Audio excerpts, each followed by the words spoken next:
got over them. They were all better candidates, apparently. He's even Joe Biden now has no. What he's trying to say here, his approved ratings is up. He isn't a Lincoln. He is not even a Clinton. But his reputation as an affable klutz dies harder than it should. Given time, the reigning US Democrat and UK Labour leaders resemble each other. John F. Kennedy and Harold Wilson were slick, but shallow. I'm sorry, but this article, I don't know who that's by, but that is the most ass-kissing article I've ever seen in my life. Joe Biden and Keir Starmer are good because of their lack of charisma and their dull personalities. That is the most ass-kissing story I've ever heard in my life. I don't know where we can come to that. Honestly. Joe Biden approval ratings are going up. BS as well. Joe Biden's approval ratings are lower than any president ever in history right now. You reckon? So they've gone up by 0.1%. Oh, he's gone up by 0.1%. The polls are going up. But still, he has lower approval ratings than Trump ever had in his term. Right. So to say that is completely misleading. Right. So that was from the Financial Times then. Okay. That was astonished by that story, honestly. Yeah, so am I.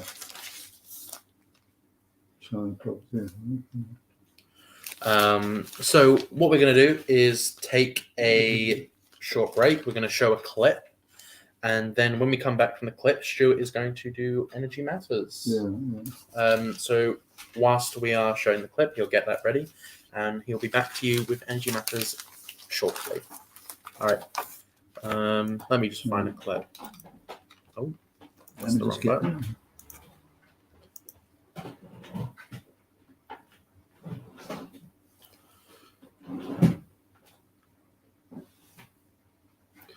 So what we'll play here is the end of the year 2020. This was a clip done by Mirador 2 years ago now. Wow. 2020 was, wow, okay. So this was a year roundoff by Mirador. I've not seen this, so it'll be interesting to see what it is. All right, here we go.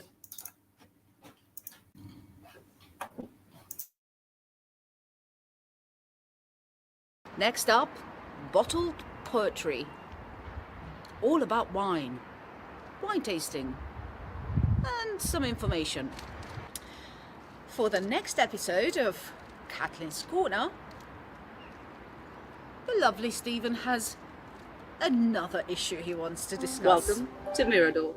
Give us back our town. Beer, wine. So, thank you for joining. Hey, Ellie, come on, give us a kiss. Come on. Do admire the hanging gardens of Babylon on the way. They can't even cut that back properly. Hello. At last I've caught you asleep. You did hold up a Bible upside down, but you held it up.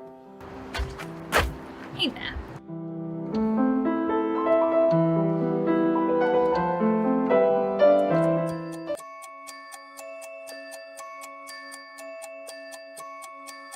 Hello, my name is Leslie Hills and I paint portraits. They're sold for cancer research, and this Christmas Mirador Television are putting on a competition just for fun, and we'd like people to send in a self-portrait and also a photograph of themselves as well.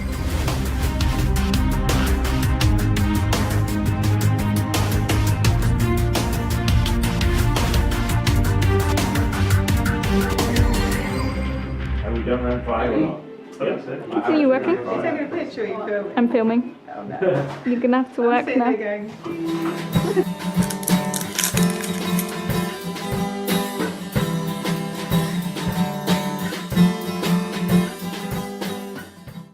Well, good morning. It's Keith Hayes at Priory Park in Lewes, standing or sitting by Generally, our mascot.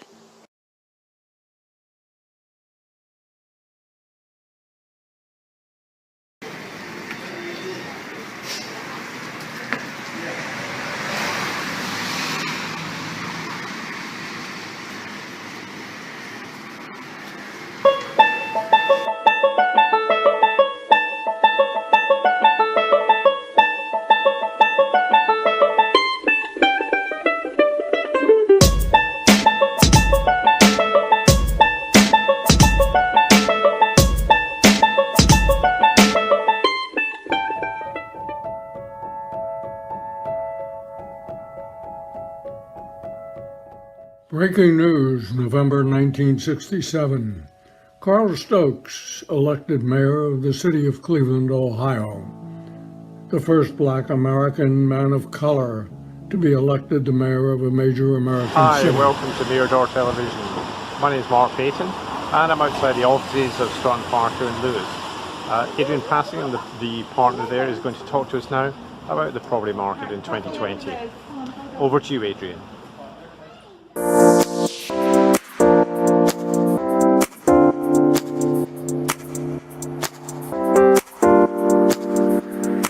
I'm Adrian Passingham. I've been an estate agent for 38 years, predominantly in Sussex. Property's been a passion, always has been. My father was an estate agent before me, which I suppose has probably led me into it. We tuck it. Yeah, What one do you want us to? If you start with the one on your right. On our right. This one. This one. Yeah. It's looks good. Well, it But doesn't you look see, too this bad. one doesn't look as appetising, Oh, you know, so it's- I'd almost want to go for that one first to get it over and done with. See, this one looks more homemade to me, Oh, okay. actually, because that's the sort of design I would make. We've made Yes, those that's before. true.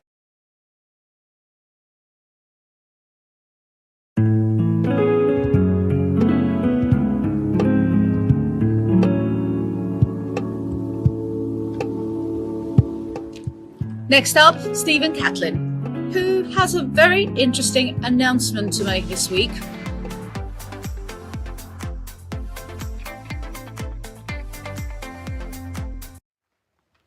Hello everyone and welcome to this brand new programme where we're going to be talking about all things Strictly Come Dancing.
An upsurge in community spirit, because I do think that the pandemic has brought out the very best in people. So, you know, it's been a terrible experience, but I think it has had a silver lining in the sense that people are looking after their neighbours.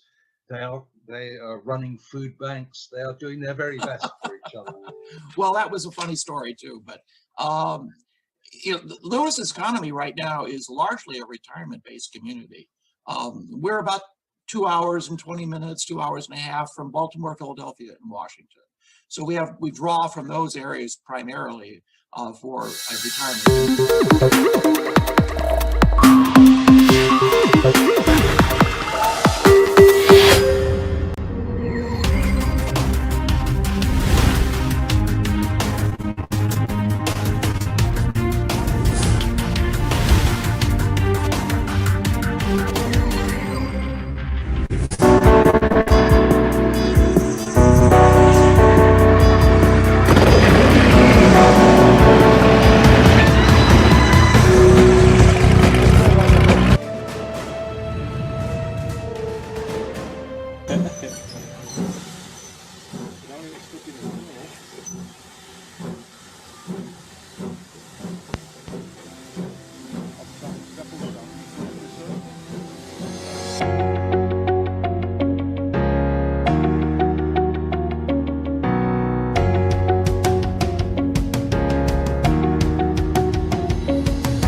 So Sussex has got itself a new duke.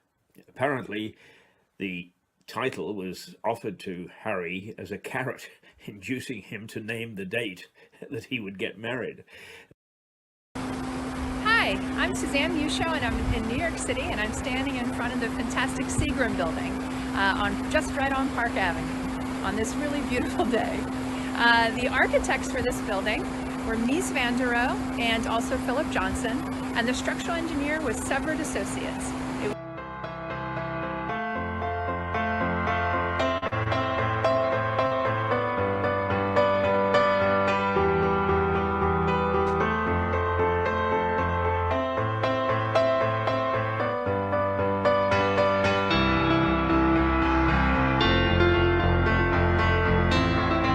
Gonna do it in a smart car.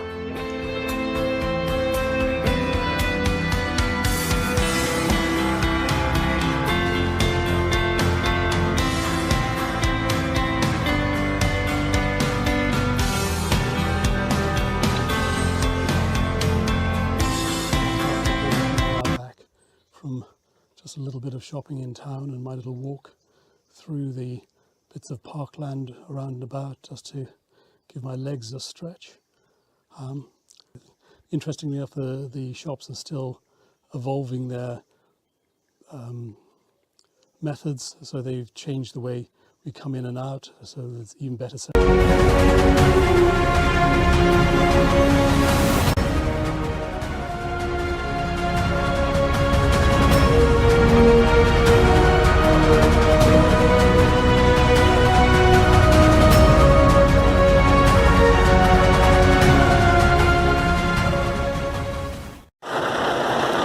Everybody, Melissa Conti Winton here, and I am in Tarrytown, New York, right across the street from where I live. There is a bridge, and they are just about to open the walk path, and I'm so excited because we've been waiting for such a long time. The bridge is named after our former governor, Mario Cuomo, and his son, Andrew Cuomo, is about to cut the ribbon to allow us to go across the bridge.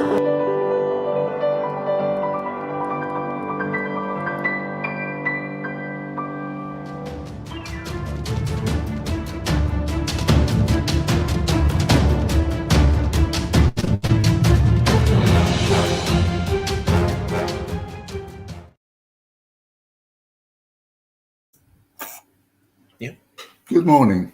I'm Stuart Dorby, and I'm the energy correspondent for Mirador Television. I'm also the editor and publisher of greenbarrow.com, a website whose aim is to increase investment in renewable energy. Today, I'm going to, on my Energy Matters spot, I'm going to actually go back into history a little bit and find out what happened in the previous energy crisis. So to start, the current crisis is due basically, as we all know, to the exponentially increased price of wholesale gas.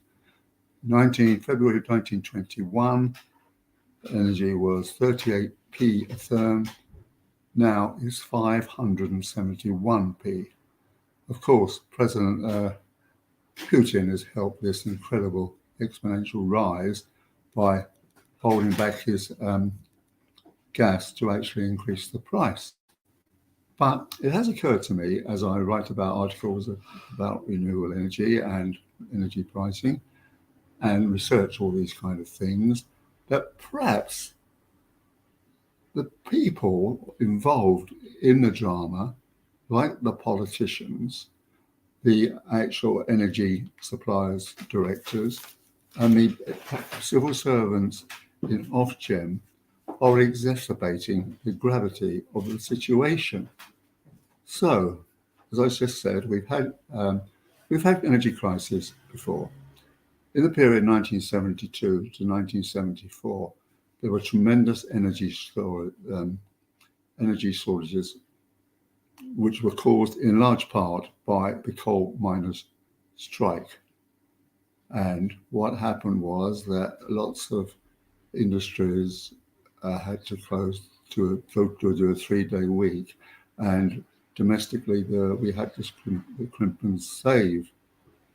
And I can remember as a child, during that period, we used to light the house flat rather, with candles and cook over a rather primitive primus stove. So this actually cost Edward Heath his job, and all the Harold Wilson games came in. And people got fed up with the idea of coal, and gas became the fuel favourite of the month, so to speak. And when Margaret Thatcher became Prime Minister, she took a drastic step and privatised the energy companies, which I think was a terrible thing to do, because it led to an oligopolistic cartel of 6 big companies. This was British Gas, E.ON, EDF, Npower, Scottish Power, and SSE. And this cartel put prices up and down just as they felt fit. So therefore, and also to the detriment of the consumer. Anyway, this went on for some time, and then Ed Miliband, who was and it became, in fact, a political issue. So as it went on, Ed Miliband, who was leader of the Labour Party between 2010 and 2015, said, if I get into power, I will bring in an energy cap. But he didn't get into power. David Cameron did. That was 2015. And he was rather spooked by the idea of an energy cap. So what happens is he went to his Competition and Mergers Authority and asked them what on earth he should do. And after about a year, the CMA came back with the thing that, yes, consumers have been robbed by £1.4 billion a year. That was because of the standard variable tariff, which the energy suppliers used to use. And that was like interest rates at the bank. You moved where the bank said. And also, standard variable tariff was based on estimates. British Gas would estimate what the supply use would be. So it didn't go. So it was another disastrous sort of decision. Anyway, they then said, well, the best thing is to get cheaper suppliers. Well, we all know what happened then. These suppliers, which the economists called infant companies, actually gave sweetheart deals to get rid of the cartels. So British Gas, for example, might offer a deal of £1,000, and one of the newcomers would actually offer a sort of deal of £800. Well, as the gas price went up, it turned out there were actually at one stage 50 of these newcomers, but when the gas price really started going up exponentially again, a lot of them just couldn't meet the deal, and 30 of them went bust. Okay. So that was the situation when people like Rishi Sunak came onto the scene. What did they do after those companies went bust? Not very much. First of all, they suggested that there was going to be a drop in the green levies, and there was going to be a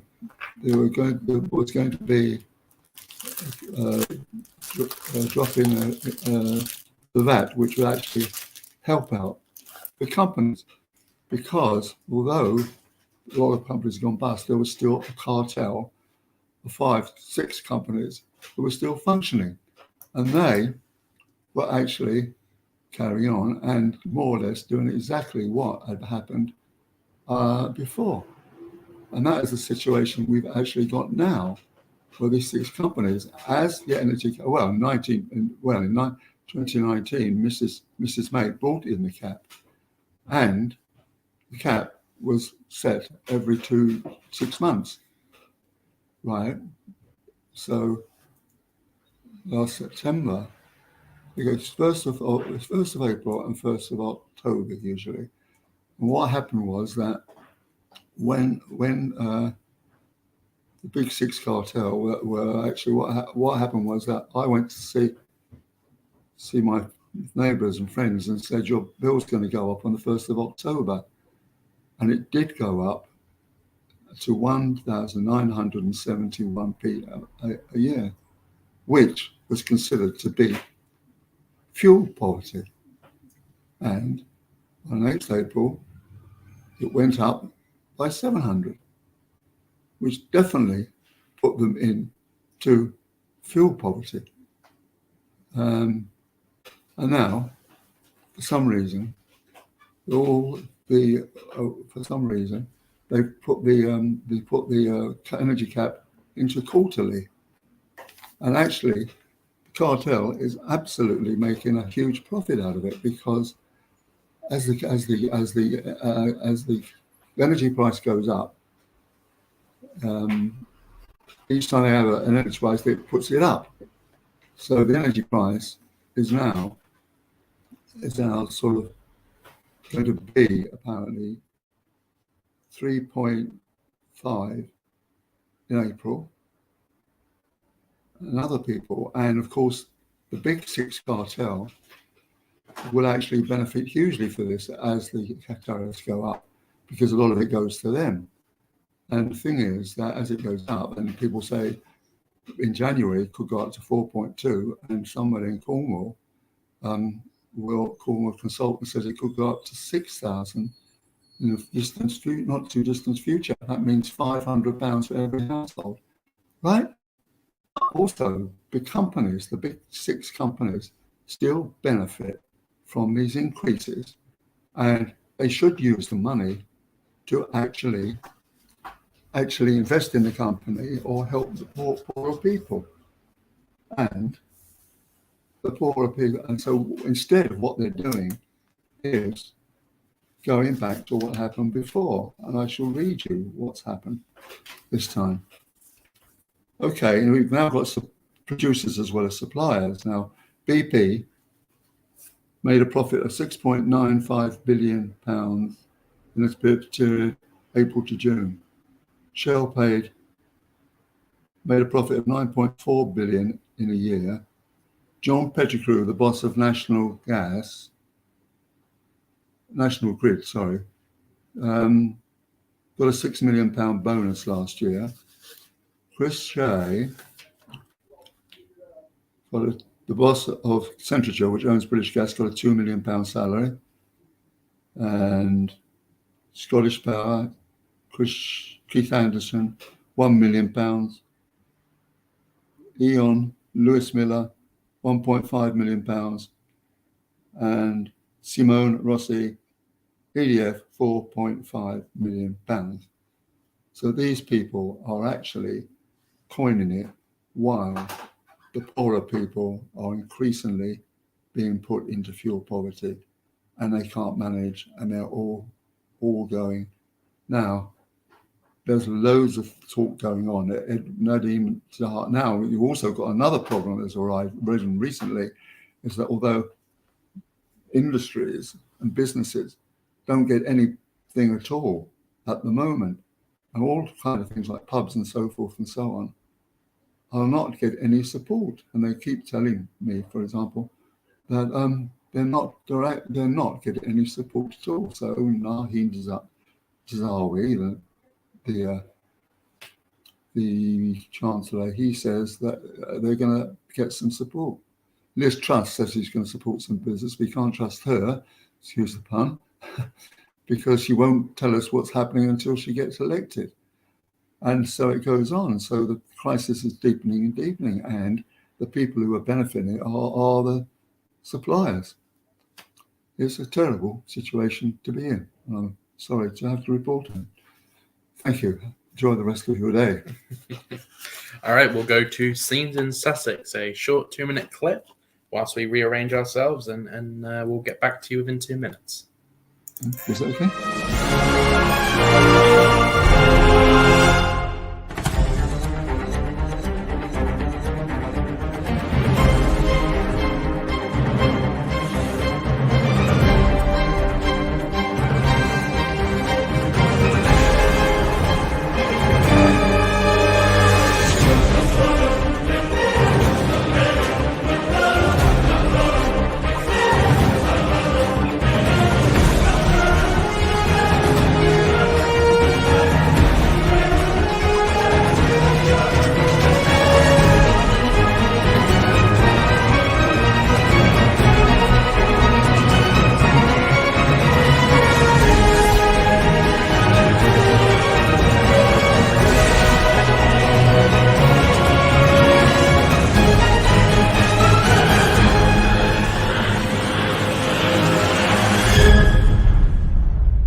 Okay, and you were just listening to Energy Matters. That was quite a good one. That was about 10 minutes long. That was good. So we're back. We were just talking off camera about people boycotting paying their energy bills come October. And I was just saying that I think that whilst in theory it's a good idea, it's civil disruption. It's not violent, it's peaceful. So people aren't going to pay their energy bills in October is the idea. But they I can't think afford to, Max, apart from no, people are boycotting. There's a big online movement to boycott energy bills. And what I think is going to happen is people aren't going to pay them, and the energy companies are going to put huge interest rates on the bills for people who are boycotting their energy, paying their energy bills. And I think it's going to get into a terrible situation for everyone involved. Well, other things I've heard is that they're going to have a deficit situation, deficit tariff, where they get their bill freezed for 2 years or maybe, and have to pay it off over a period of 15 years. That's one thing I've heard. The other one was suggested by the previous head of Ofgem, Dermot Nally, saying that people who can afford can perhaps actually contribute to people who can't. Well, I don't know. Which I don't think that's a good idea. I think if you can't afford, then that is not someone else. I mean, it's obviously a terrible thing, and it's happening to my household. But if you can't afford to pay your energy bills, that's your problem. That's not someone else. Someone else shouldn't have to pay for that. I think the energy companies can pay a little bit because they're the ones who got us in this problem, and the government as well. Well, no, it's look, but why should they pay themselves huge amounts like that? It's almost criminal, I would have thought. Because they can. Well, because they can. Because yes, because our government hasn't got proper regulation. It's not ever had. You can't regulate someone's salary for a private company. It's just not possible. That would be certainly. All right. So what you're suggesting subliminally is that renationalise them. That has been mentioned, of course. Renationalise the energy companies. I wasn't saying that, but that doesn't seem. Well, I don't think a Conservative government is going to nationalise energy, do you? No, but here's the thing about nationalisation. I don't like it. I would love for more industries to be private. I think there's. So people can. One of the worst things is big business. I think you would agree on that, right? Worse in what way? Worse in what way? One of the worst. I mean, they're terrible. They're evil corporations. But I think the one thing. Not all of them are. Depends. Some of them are. Yeah. Some of them are. Yeah, but I'm talking about the energy companies at the moment. But I think the one thing that's worse than big business when it comes to the energy firms is the government. I think the government would screw it up even more. I do not trust the government in any way. I think their incompetence is unbelievable, no matter who's in charge. Well, the trouble with nationalised companies in the past was that nobody was going to pay them enough money. Basically, nobody was actually going to pay the people working for them enough money, so they became fairly incompetent and things like that. You see, it's capitalism, basically, isn't it? Yeah. What I'm against is the excesses of capitalism. Real excesses. Why should I'm not they? against that. Well, no, of course you're not, because you've got very silly views. But anyway, why are you not against it then? If you make enough money, you go for it. Just I don't care how much money you make. Honestly, I think it doesn't bother me. So what if they have multi-million-pound salaries? So what? I just don't care. They can do that. We can't stop them. Well, I don't think that they deserve multi-million-pound salaries if they're doing damage to the consumers. But there's the thing: the government can't you can't regulate it. You can't regulate a private business's salaries. They would have to be nationalised to regulate the salaries, and I don't think that's a good idea. To nationalise things, I think getting rid of as many government-controlled institutions as possible. You sound like Mrs. Thatcher. She was not a nice person either. She's actually very rude. She came to Financial Times lunch once, And she banged her bloody bag on the fucking table. I've never seen such ruderies. She was a silly old bag.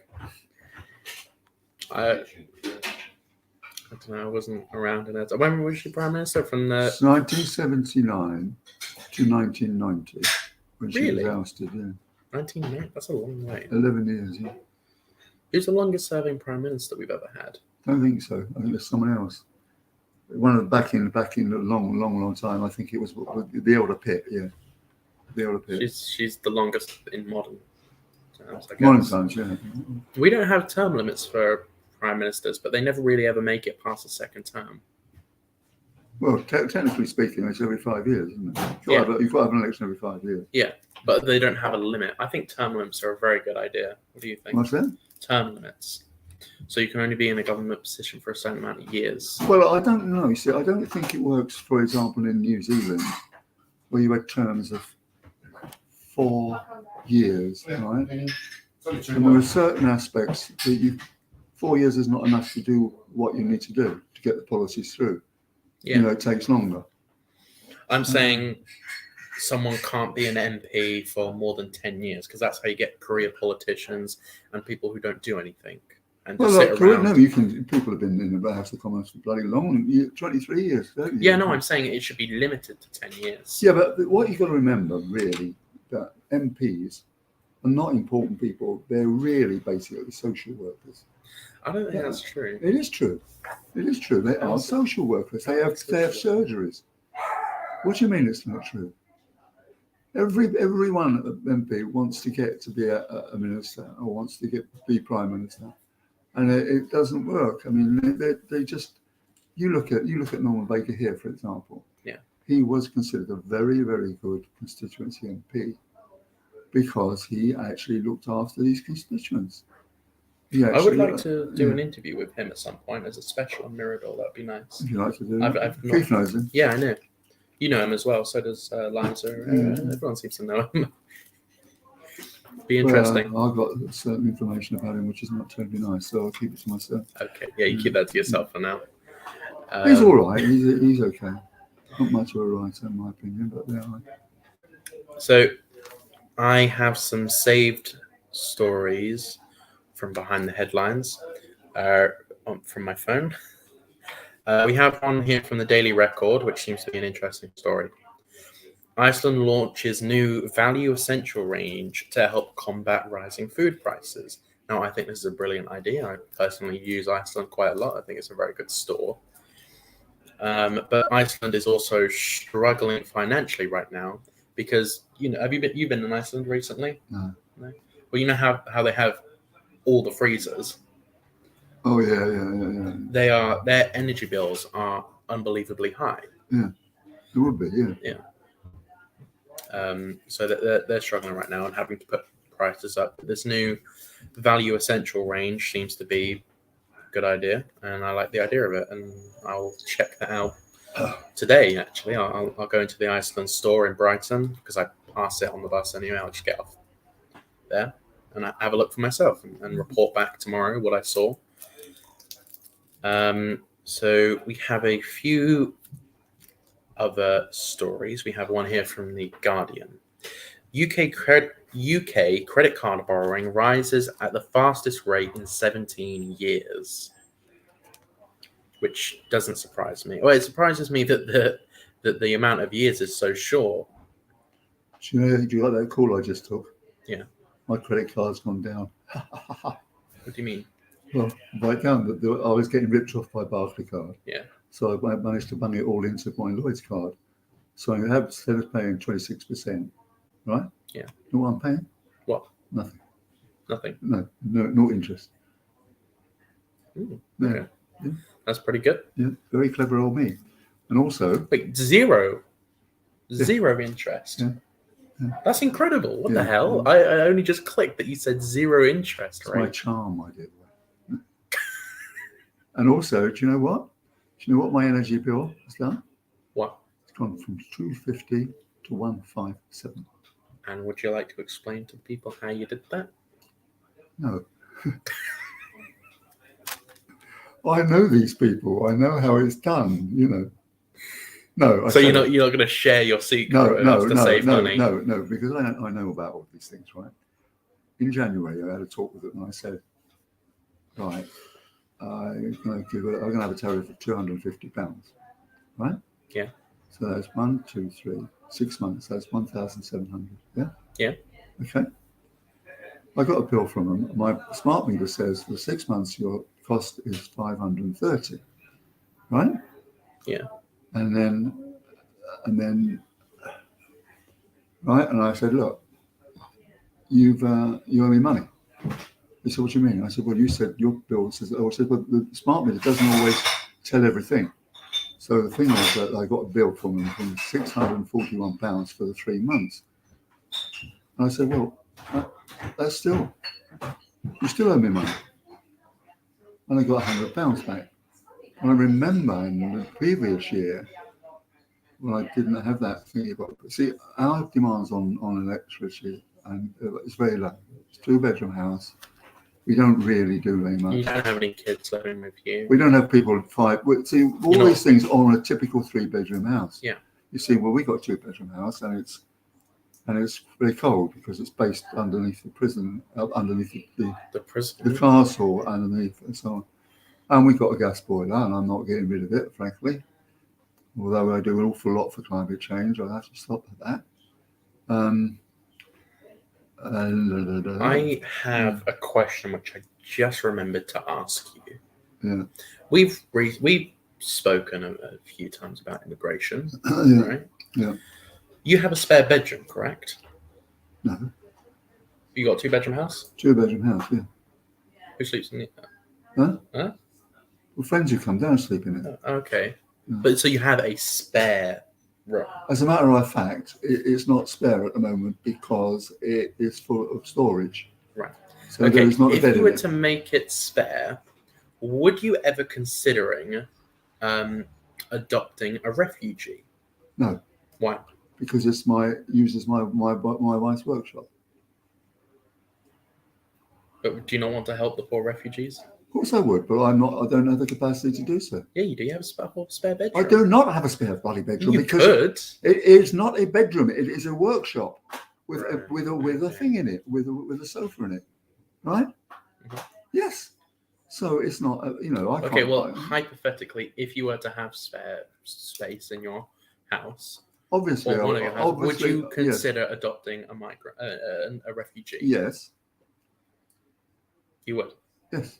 Okay. All right. But the point is, I don't have the capacity to do it. Well, we saw that article. We ought to look that up again, That article that William Wallace, the FT guy, wrote, didn't he? That they didn't look, they didn't renew for a second term, sort of thing. They were put out refugees. Do you remember that article? Mm-hmm. Last time we talked about it. Yeah, I think so. Honestly, there you are, the most sort of bloody north of bloody Genghis Khan in your views, and all of a sudden you're talking like some bloody social worker, poorest of the poor. God, it's mighty. Well, you could know because you seem to love migrants and illegal immigrants and those people. So I just thought I would ask if you would ever adopt one. Yeah, I would. Yeah. I wouldn't. Why wouldn't you? Even if I had the room, I wouldn't. Because they're not clean. I don't want an illegal immigrant in my house. Because they don't clean their teeth. Why? Why don't you? I suppose it would depend what kind of migrant, I suppose. Or You wouldn't take any blacks or Muslims or anything like that. Oh, no. No, I would take someone potentially fleeing real war, not because they want money. Well, I've heard somebody recently called Rishi Sunak a darkie. Right? Seriously. Is it someone I know? This is it. Oh, God. Oh. Oh, God, I want to find out I who don't that was think, now. I don't think the flows of charity are running through your veins, are they?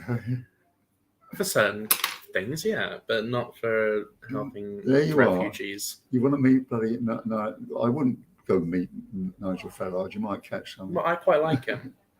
Good. Well, that's another black mark against him. Yeah, one of many. One of many. You want to find yourself mixing with these people, you know.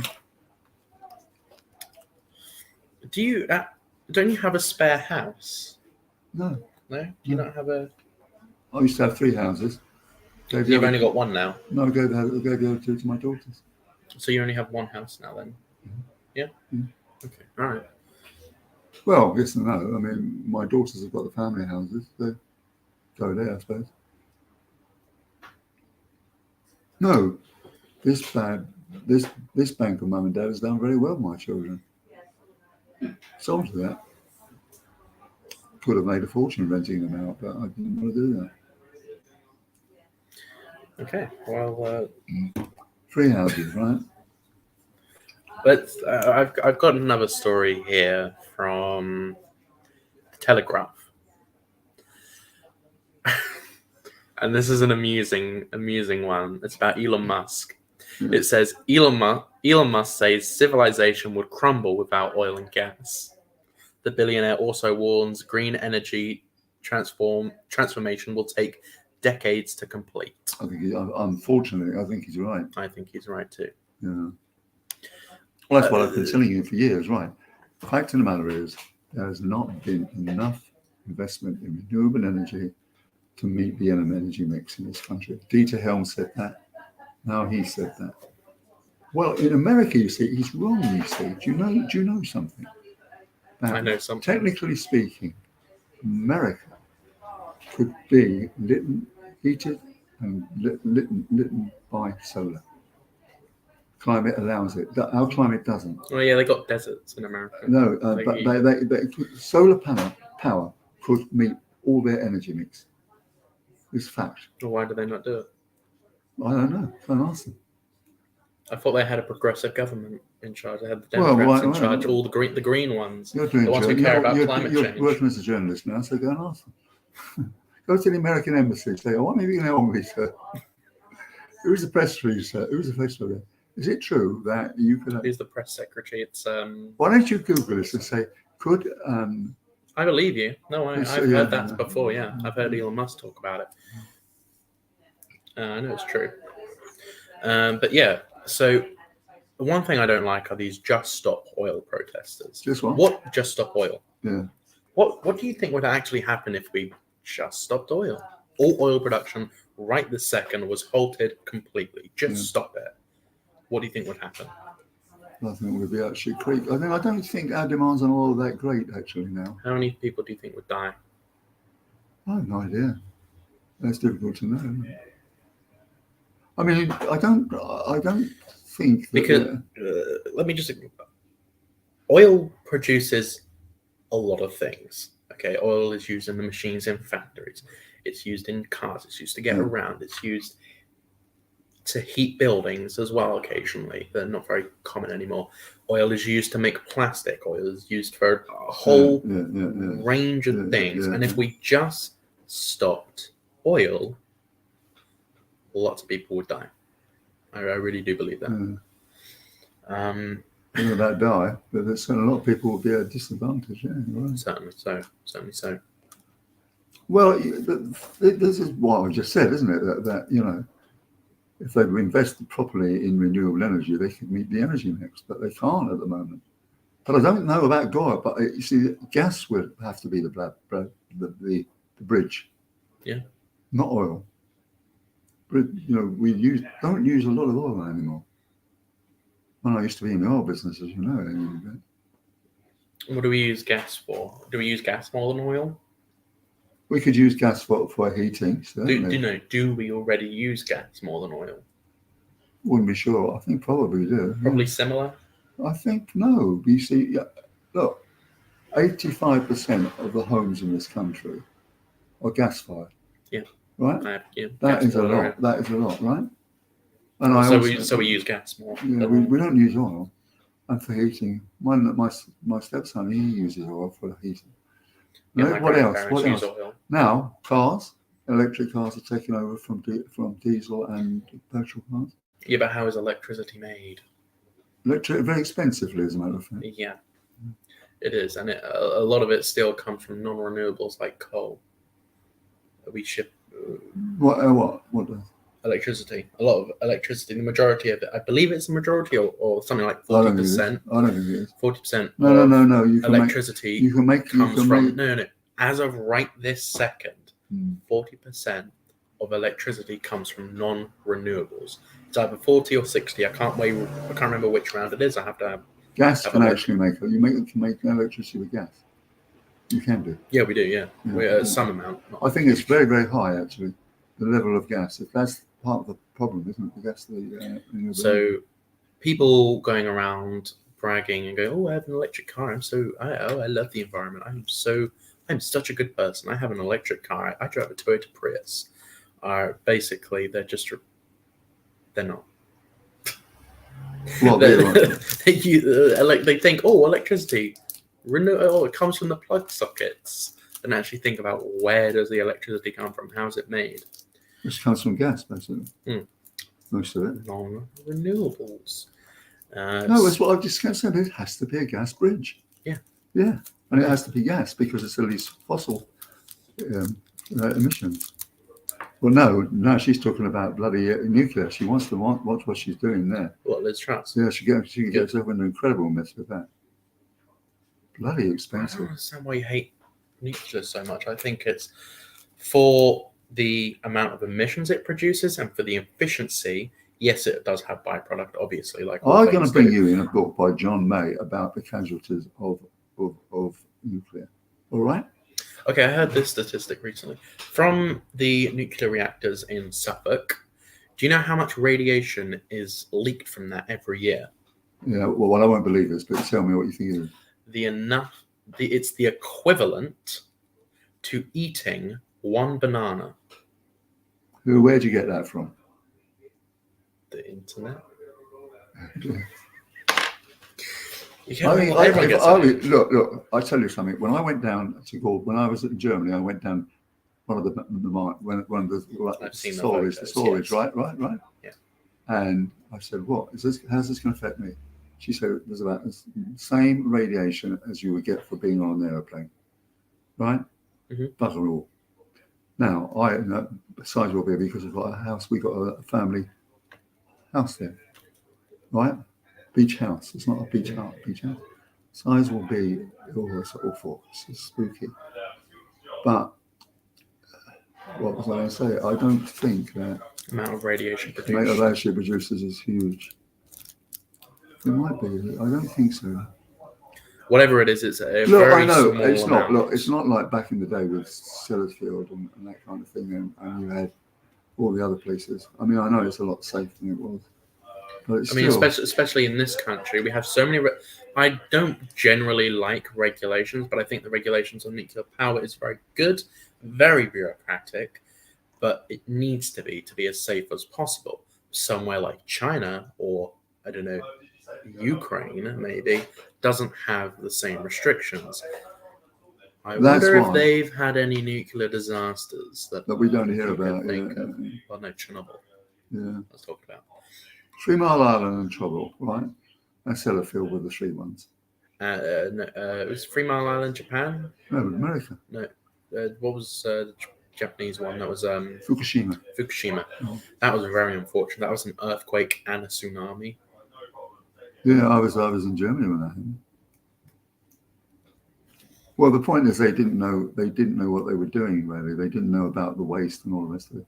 Chinese, they just didn't really understand it. I was told at the time. We see Germany now, what with the gas things, they're using all their coal. You know what the coal have you got? You know what coal they've got? What? Lignite. Lignite. Oh. It's the most polluting bloody thing on the bloody earth. Apart from Trump. He's very polluting. What is that? Why is lignite so polluting? I think that bloody Farage and I'm Trump. talking about coal. Why are you going on? Right, I'm asking about coal. Listen. Farage and Trump should go on NASA's next moonshot and stay there. I like Nigel Farage. I think he's very good. He's not very good. He's a saloon bar bore. He's boring. I have no idea what you just said. Boring. A saloon bar what? Bore. Bore. It's boring. It's boring. Well, he gets things done. He got Brexit done. I'm very happy for that. Well, that's well. Look what's all going wrong. This Brexit is going wrong, and you won't believe that. Oh, I'm sure it's all Brexit's fault, isn't it? I'm sure. Well, it is. No. Look, there's no labour force here anymore because of them. Oh no! Because of Brexit. British people are going to have to get their own jobs instead of having to have foreigners do it. Oh no! Terrible. Perhaps you should meet Tony Farage, and you can go Yeah, marching with that's him. what I'm saying. That's what I'm saying. And eventually you can have the same share. We've got a few more minutes to go. Oh, blimey, well, I've had Sorry. enough. We'll go to 11, so don't worry about it. Oh gosh. Well, we've had a lot of interesting stories today. The headlines were quite good. The Meghan Markle thing was hilarious. Comparing herself to Nelson Mandela of all people.